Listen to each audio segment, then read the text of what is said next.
Metal is hard to get. It requires heavy industry to both extract it and to make it into a workable state. Quite a lot of that heavy industry wasn't necessarily about in the universally in the early medieval, especially inside of Britain.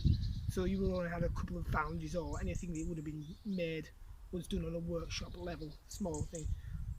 So metal would have been quite expensive, but there are multiple different ways that you can circumvent the usage of metal without having to use much metal in it in your much metal in their day-to-day lives.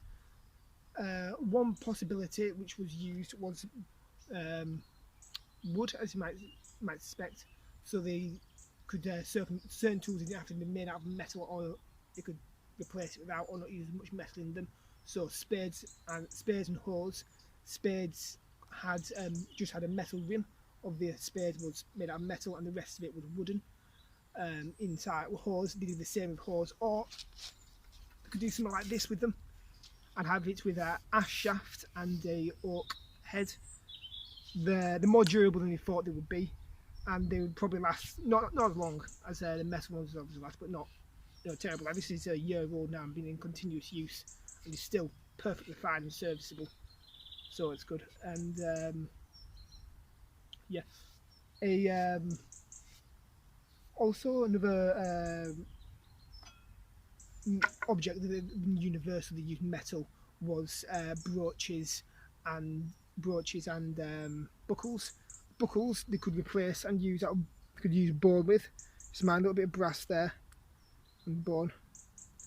And then brooches. I've got 2 metal brooches here, but you could instead see if you find no thorn bushes about. But you could use a thorn, and what they do, get a thorn and just shove it through. If you want to keep the hood flap down, just shove it through, and then maybe tie it as twine around it. That I don't know if they would work for a brooch, but could try it. Yeah, and they could use bone as well. It was quite common to be used in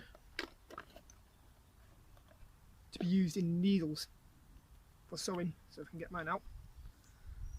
There's mine. That's what I use, and it's fine. It's a bit of a big one, but yeah, that works. In my opinion, that works just as well as a metal needle, and it would probably, I don't know, it might be, I think it would be easier to make, although I don't know because I'm not a blacksmith. But yeah, so everything didn't have to be made out of metal, and it wasn't. Some metal's hard to come by. Obviously, there's some stuff that you couldn't not make metal out of, like sharps. You really need to have some sort of metal to make a decent sharp will last for long. You could use obsidian, but we don't have obsidian in the UK, so and it breaks really easy. Anyway, so that's that.